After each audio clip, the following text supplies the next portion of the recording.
Boa tarde. Sou o professor Júlio Leal, né, do terceiro ano, e nós vamos dar início às aulas remotas. Novo modelo de aula, em virtude da pandemia, nós vamos ter que utilizar essa ferramenta. Então vamos lá. O nosso retomada ele vai começar pela proclamação da República no Brasil, tá? Então, veja bem. O Brasil Império. Para entender um pouco os motivos que levaram à proclamação da República no Brasil, nós devemos entender a questão sobre como era o Império Brasileiro, né? Como ele se caracterizava e o que levou com que algumas pessoas, alguns grupos sociais não desejassem mais o Império como modelo de Estado para o Brasil, como modelo, como sistema político, econômico e social, né? O Brasil Império, na questão do poder, da estruturação do Estado, né? Por exemplo, o Estado brasileiro hoje, né, fazendo comparação como era o Império, como era o Império no século XIX, vou fazer uma comparação com o Estado brasileiro hoje. Hoje, o Estado brasileiro tem três poderes, que é o Executivo, Legislativo e Judiciário, né? No Império Brasileiro, antes da República, existiu quatro poderes. Executivo, que era função do imperador, né? O Legislativo, que era formado pelos deputados e senadores, e o Judiciário pelos juízes, que eram os juízes. Hoje, por exemplo, tem concurso público para ser juiz. Na época, quem indicava os juízes era o próprio imperador, e tinha o quarto poder, que era o poder moderador, que vocês estão vendo aí. Olha, o poder moderador. Olha, era um superpoder que existia, que dava poderes extremos ao imperador, né? Ao ponto de ele nomear juízes, ao ponto de ele interferir na política local das províncias, que não era Estado ainda, né? No Brasil Império, o Brasil só vai se caracterizar como uma federação composta por Estado a partir da República. No Império eram províncias. Então existia esse poder moderador que garantia ao imperador um poder centralizado, né? Um poder, na verdade, resumindo para entender isso, todo o poder emanava do imperador, era centralizado na pessoa do imperador. O voto era censitário, ou seja, só votava quem tinha renda. Se você fizer uma comparação hoje, por exemplo, com o Brasil de hoje, né? Qualquer pessoa pode votar. Pobre, rico, quem mora na periferia, quem não mora na periferia, né? Há pelo menos na lei eleitoral hoje, um sistema democrático, mas na época não. Só votava, só votava quem tinha um poder aquisitivo, que era geralmente esse poder aquisitivo estava relacionado a ser proprietário de terra, né? Então, o voto, quando se fala em voto censitário, quer dizer o quê? Voto por renda. Qual é a conclusão que você chega? Que a maioria das pessoas, a maioria era pobre, né, composto por mulatos, negros e homens brancos pobres, eles ficavam fora do processo político. Só quem delineava os destinos da nação em termos de voto era uma elite, que era a elite agrária, né? No aspecto econômico, o Brasil, no Império, né, os fazendeiros dependiam do trabalho escravo, né? O Brasil foi o único país que implantou um império e que fez uma independência. Nós passamos agora pela independência do Brasil.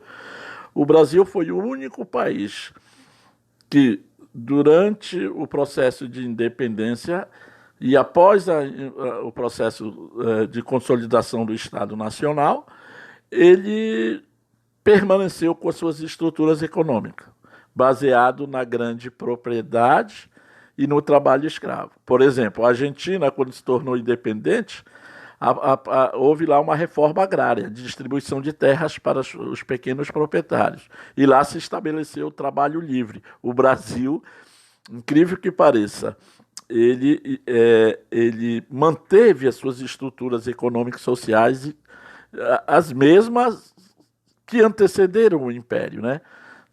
O Brasil não mudou muito de feição com o Império. Ele continuou agrário e escravocrata. E no século XIX, o café era o principal produto de exportação, né? O café era o principal produto, né? Não era o único, mas ele, por exemplo, no século XIX, se você viesse na Amazônia, aqui no Pará, por exemplo, o nosso produto de exportação não era o café. Na pauta de exportação era a borracha. Mas quando se falava de maneira geral, no aspecto econômico, o café ele ganhava uma projeção diante do conjunto dos produtos que eram exportados, né? Então, o que foi a proclamação da República, na verdade? A proclamação da República, antigamente, na história mais tradicional, dizia que a proclamação da República foi uma revolução, né? Uma revolução que houve participação popular. Na verdade, a proclamação da República foi um golpe de Estado, né? Um golpe de Estado dado pelos militares, que já está aí, né? E pelos fazendeiros de café, né? Com a participação das classes médias e urbanas e da Igreja Católica. Mas, na verdade, quem foi que proclamou a República, né, num sentido de atores sociais e de instituição, falando nesse sentido, foram os militares. Por que os militares, principalmente os militares do Exército? Porque os militares, eles deixaram, num certo sentido, de apoiar o Império e querer uma república para o Brasil. Porque eles eram ressentidos de um lado, né? Eles eram ressentidos de um lado e a oligarquia, quando eu digo a oligarquia cafeeira, está se referindo aos fazendeiros de café. Então, na verdade, a proclamação da República foi um golpe dado pelos militares e pelos fazendeiros de café. Como diz Hilário Franco Júnior, um grande historiador, que a proclamação da República teve o braço armado, né, e o braço econômico. O braço armado, os militares. Por que os militares? Porque os militares eram discriminados durante o Império. Eles não poderiam participar da política, por exemplo, né? A primeira Constituição Republicana de 1824 negava o voto aos militares, né? E ele era discriminado, principalmente do Exército, porque o Exército, né, eles eram... fazer parte do Exército vinha carregado de conotações pejorativas, negativas. Geralmente, os oficiais do Exército eram pessoas das classes menos ricas, né? Quem era da Marinha, fazer carreira militar na Marinha, geralmente era filhos de fazendeiro. No Exército, era geralmente mulatos, né? Então, os militares, eles eram ressentidos nesse sentido, né? Dessa não participação na condução política do país. E o republicanismo, ele cai como uma luva nesse sentido, né? Já que a República não atendia os interesses deles politicamente, né? Já que o Império, não atendia os interesses deles politicamente. A oligarquia do café, por que a oligarquia do café? É aquela oligarquia, principalmente do estado de São Paulo, que enriqueceu com a exportação de café. São Paulo, né, se tornou o maior produtor de café do mundo. Não foi nem do Brasil. Né? Daí os paulistas na época, os fazendeiros da época, dizer: o Brasil é café e café é São Paulo. O que é que eles diziam? Que eles pensavam assim, os fazendeiros do café: que adianta nós sermos ricos, ser os grandes exportadores, conduzimos a economia, mas não somos nós que governamos o país. Por quê? Porque o império atendia ainda os interesses das velhas oligarquias, principalmente do Nordeste. Só para dar um exemplo, o Ceará, que está no Nordeste, né? Em termos econômicos tinha menos peso que São Paulo, mas em termos políticos ele tinha mais peso nas decisões políticas do país. Então, os militares eram ressentidos em decorrência, né, de serem discriminados, né, enquanto instituição, e os fazendeiros ou oligarquias do café, que é a mesma coisa, queriam uma participação política que também era negado, né? Era-lhe negado na condução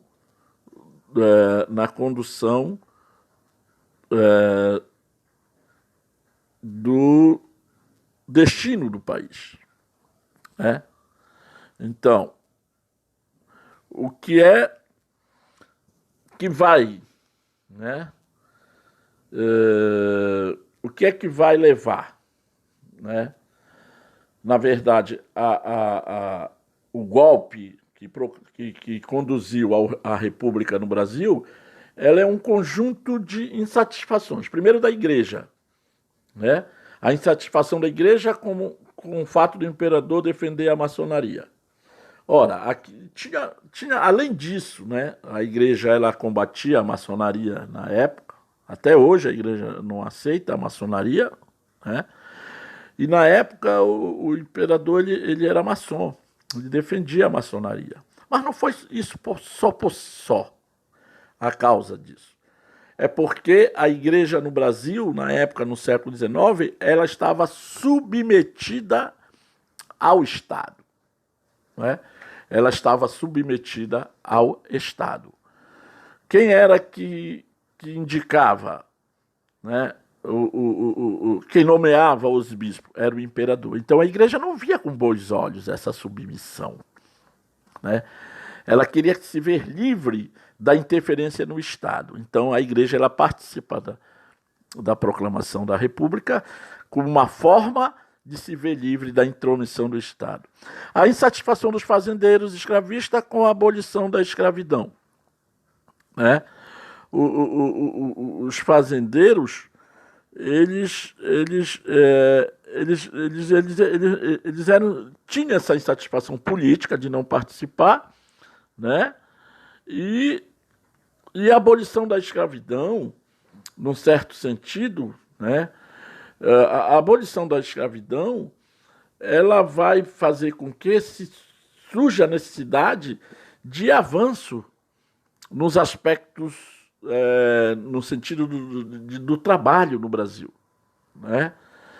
A manutenção da escravidão no Brasil não, muito embora os fazendeiros eles foram contra a abolição logo no início, né, na campanha abolicionista, mas no final eles passaram a defender a abolição da escravidão, né? O império escravocrata não atendia mais os interesses desses fazendeiros, né? O mundo estava se transformando. Revolução Industrial no segunda Revolução Industrial no século XIX na Europa, né? E os fazendeiros eles queriam, na verdade, com uma visão, eles eram mentalmente conservadores, mas economicamente eles eram capitalistas já, né? Eles já tinham uma visão capitalista de empreendimento. O Brasil passava por grande desenvolvimento em virtude da exportação do café, então o império era visto como uma anomalia, como uma coisa estranha que deveria acabar, né?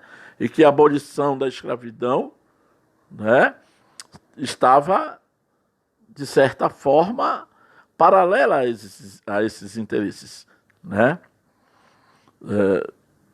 Dos fazendeiros, né? Até então, que a abolição da escravidão, ela, em certo sentido, ela prejudica os fazendeiros, num primeiro momento, né? Ela prejudica, mas no segundo momento, ela não prejudica.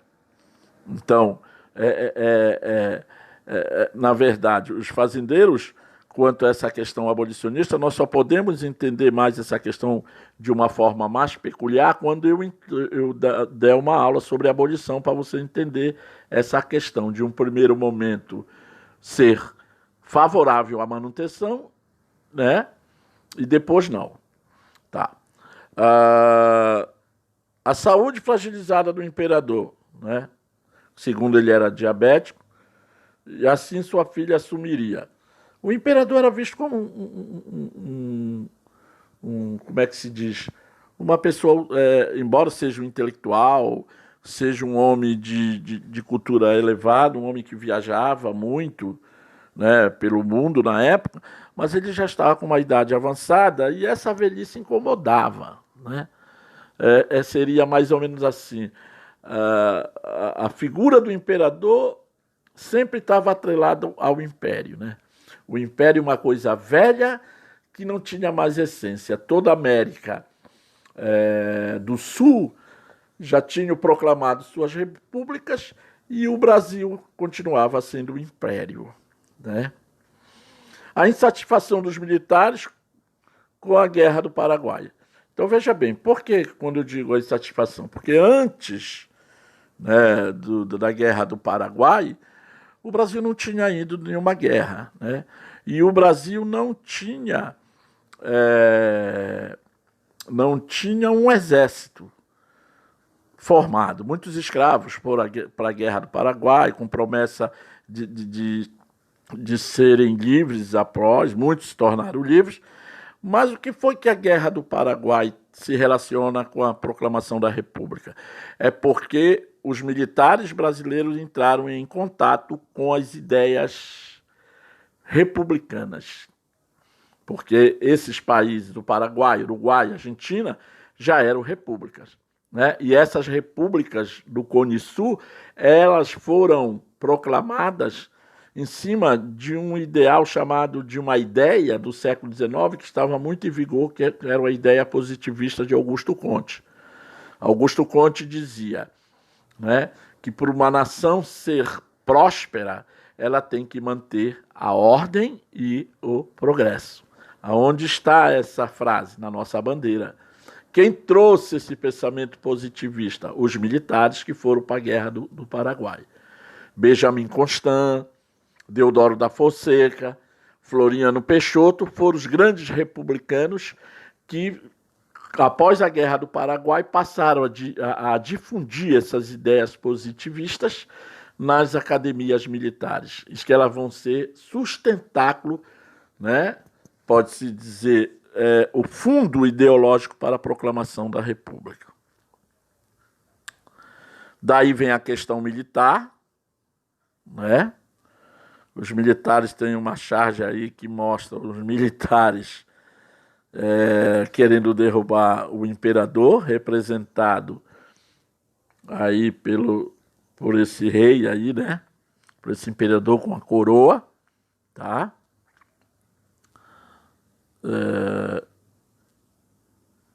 Aí, como eu falei antes, durante o governo de Dom Pedro II, o exército ocupou uma posição marginal na política brasileira. Olha lá como era a situação, né? Baixos salários, a rígida disciplina na corporação, a lentidão nas promoções, descorajava os filhos das elites a seguir a carreira militar. Só quem seguia, quem era? Os filhos, os mulatos, os pobres. Daí ser mais discriminado durante o governo de Dom Pedro II, tá? Então o exército queria se ver como uma instituição de primeira grandeza que era negado durante o Império. Após a Guerra do Paraguai, o exército saiu fortalecido, eu acabei de falar, em virtude desse contato que o exército teve com os países que já eram republicanos, baseado no positivismo de Augusto Conte, é só lembrar ordem e progresso, né? Vitoriosos no conflito, muitos oficiais queriam desempenhar um papel central na vida política, mas o imperador e a elite da época não permitiu. Como eu falei, era negado essa participação política, né? Cada dia ficava mais evidente o projeto dos militares de assumir um novo papel na cena política do Brasil. Para isso, começaram a se organizar com a finalidade de acabar com a monarquia no Brasil. Volto a dizer, a monarquia não preenchia os seus interesses políticos, né? Os seus objetivos políticos. Daí a participação. Ocorre o golpe, como eu falei, de 15 de novembro, da proclamação da República. Por que o golpe? Porque não houve participação popular. Ah, professor, mas eu vi no livro o Deodoro em cima de um cavalo, empunhando uma arma, né? E uma multidão de pessoas dando vivas à República que estava nascendo. Gente, não é bem por aí assim, não. O povo, como diz aquela música do Cazuza, o povo não foi convidado para esta festa que os homens fizeram. Mais ou menos isso, né? Na verdade, foi um golpe dado pelos militares e pelos fazendeiros do Oeste Paulista. Ah, e por que está no quadro? Aquele quadro foi pintado muito tempo depois e ele foi idealizado para passar a ideia de que a proclamação da República foi obra do próprio Marechal Deodoro da Fonseca, né? E do próprio... com participação popular. Não houve participação popular, tá? Na manhã do dia 15 de novembro de 1889, Deodoro da Fonseca marchou com as tropas, olha, para o Ministério da Guerra, onde se encontrava o primeiro-ministro do governo de Dom Pedro II, o Visconde de Ouro Preto. Tem alguns historiadores que dizem que 15 de novembro pareceu mais uma parada militar que qualquer outra coisa, né? Que mostra esta ausência. Sobre a pressão dos militares, o governo monárquico ele renuncia, né? O Dom Pedro II volta para a Europa e lá ele morre em Paris depois de alguns anos, né? No dia 15 de novembro, então, resultou de uma ação quase isolada do exército, apoiado por um pequeno grupo de republicanos civis, que eram os fazendeiros. Tá? A professor quer dizer que todos os fazendeiros apoiaram a República? Nem todos. Teve aqueles fazendeiros que tinham uma mentalidade mais, como é que se diz, mais conservadora, eles não apoiaram, né? Eles não apoiaram o golpe, eles queriam a permanência, mas principalmente do Oeste Paulista, eles apoiam. Olha, para a imensa maioria da população alheia aos debates políticos, a República foi uma grande surpresa. Olha, imagine, né? Tudo isso ocorreu lá no Rio de Janeiro. Uma pessoa que estava aqui no Marajó não sabia o que estava acontecendo. Até hoje, com toda a internet, acontece algumas coisas que te pergunta. Olha, aconteceu lá no Rio de Janeiro. Foi mesmo, não sabe? Imagina o século XIX, onde a educação praticamente era... A educação era voltada para as elites. Um caboclo que estava aqui em Belém, vivendo na periferia, ele ia saber o que era Augusto Conte, o que era a República, né? A proclamação da República foi quase que uma repetição da independência do Brasil, que também foi outro golpe dado pelas elites, né? O professor quer dizer que a independência do Brasil e a proclamação da República foram golpes de Estado dados pelas elites? Sim. Sem participação popular? Sim. Verdade. Com a queda da monarquia, em menos de 48 horas, a família real deixava o território nacional a bordo de um navio em direção a Lisboa. Está aí uma foto da época, tá? Eles voltando para Lisboa, Dom Pedro II, etc., com sua família. Tá? A República foi proclamada no Brasil, o que mudou? Né? Ora, a mudança do nome do país. Né? O Brasil passou a se chamar Estados Unidos do Brasil. Aí você me pergunta, Estados Unidos, olha a bandeira aí. A nossa bandeira republicana lembra, só que diferencia da bandeira dos Estados Unidos são as cores. Aí por que se chamou Estados Unidos do Brasil? Influência, né? Influência do presidencialismo americano. Século XIX, os americanos estavam dominando, fazendo um processo de dominação pela América Central, principalmente pela América Central, Cuba, aquelas ilhas da América Central, e também chegaram essas influências aqui. Né? O presidencialismo surgiu lá nos Estados Unidos. Né? É uma obra americana. Né? E o que é que isso revela? Que por trás da proclamação da República do Brasil tinha interesses. Primeiro da Inglaterra, porque não era interessante para a Inglaterra que o Brasil continuasse um país escravista, um império escravista. Ela queria, né, vender, a questão da abolição entra aí, queria vender os produtos industrializados, né, e escravo não comprava. Né? Então esse império escravista ele teria que ser destruído, tinha que se implantar um mercado consumidor para os produtos ingleses. E para os Estados Unidos também, né? Que após a guerra entre as colônias do Norte e do Sul, iniciava um processo de expansão pela América Central e que tinha suas influências aqui na América do Sul e que isso vai se revelar, né? Essa influência no nome, né? Estados Unidos do Brasil e na bandeira que eu mostro para dizer, né? Olha, separação entre o Estado e a Igreja, aquilo que eu falei antes. A Igreja, ela queria se ver livre da intromissão do Estado e olha lá, houve uma separação do Estado e da Igreja, né? O estabelecimento de liberdade religiosa. Ei, professor, não tinha liberdade religiosa até a proclamação da República? Não. Do século até a proclamação da República, no período colonial e no período imperial, a religião católica era a única aceita. As outras religiões, como o judaísmo, com as manifestações afros, elas eram endemoniadas, pode-se dizer. Né? Eram vistas como coisas de demônios que não poderiam ser praticadas em público. A única religião oficial era a religião católica. Então, com a proclamação do Brasil, o Estado se torna laico. O que quer dizer Estado laico? Que agora ele não vai ter uma religião oficial. Né?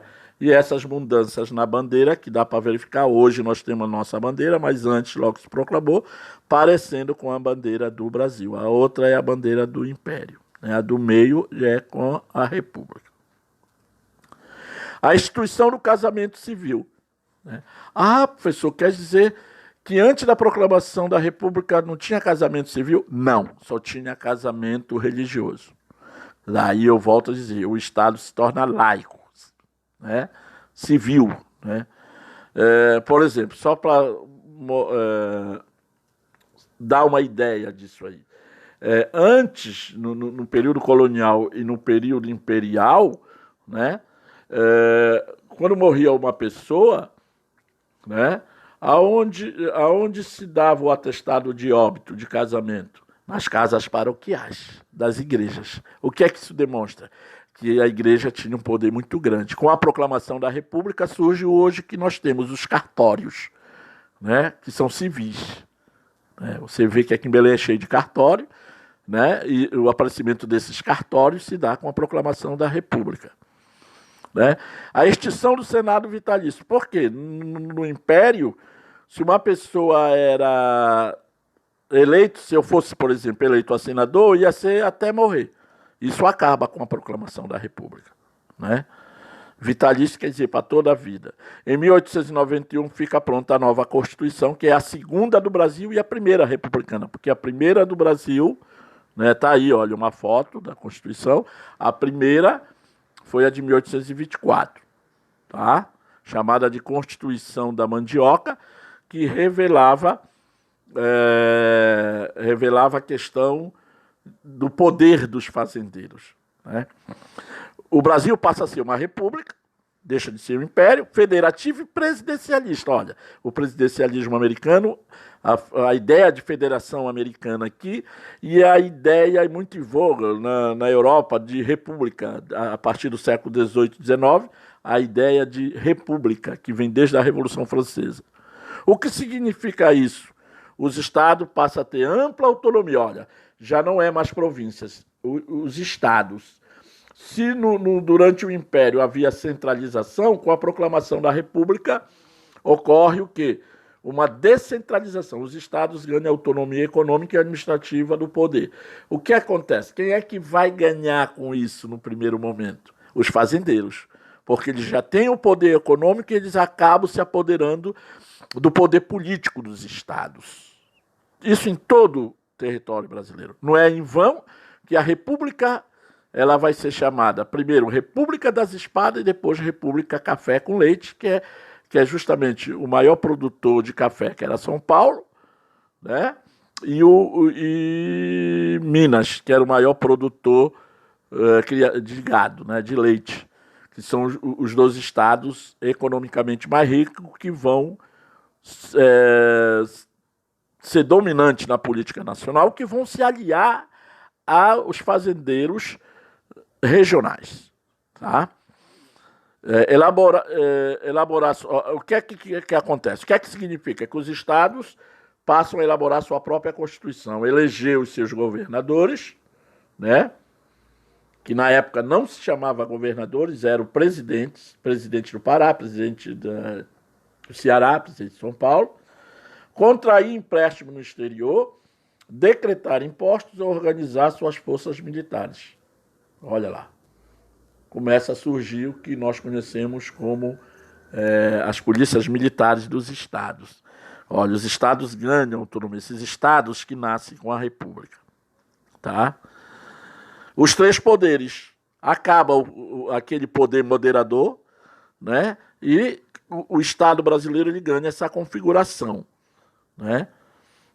A eleição, agora a Câmara e o Senado não é mais voto censitário, mas é voto universal. Mas isso não quer dizer que também todo mundo vai participar das eleições, tá? As mulheres, os soldados, só os soldados de pequena patente vão ser excluídos e os religiosos vão ficar excluídos do processo eleitoral. As mulheres, por exemplo, só vão passar a votar no Brasil em 1934, na era Vargas, lá na frente. O executivo agora vem para a mão do presidente da República e o vice e os ministros, o judiciário e os juízes federais. Tá? A divisão dos poderes ela ganha uma nova feição, né? Num certo sentido, se torna mais democrático. O sistema eleitoral, o voto era aberto e direto, né? Não podiam votar. Olha aí, quer dizer que a República... O que é que isso mostra? Que a República que se implantou no Brasil, ela continuou sendo uma república excludente também, né? Porque mulheres, que era a maioria da população, ficam fora, analfabetos, mendigos, soldados, membros das ordens religiosas, ficam fora do voto, né? Então era uma república excludente. Passar a ideia de que a república inseriu negativo. Ela foi uma república machista, ela foi uma república elitista, ela foi uma república que excluíam muitos setores da sociedade brasileira. Ela vai se transformar num elemento de manipulação, né? Nós vamos entender mais na frente como isso vai ser na prática. Como é que se vai dar essa manipulação pelas elites. Tá? Então seria isso na verdade. Deu uma travada aqui. Então o voto seria... Né, essa questão do voto, do processo eleitoral, seria o voto aberto e direto, não podiam votar. Então, essa república ela não muda a feição de dominação das elites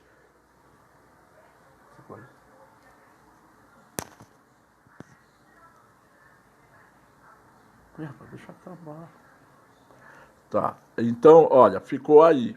Tá? Desculpa que eu estou aqui nos ajustes, tá? Mas até a próxima aula eu dou prosseguimento à República, tá? No outro momento.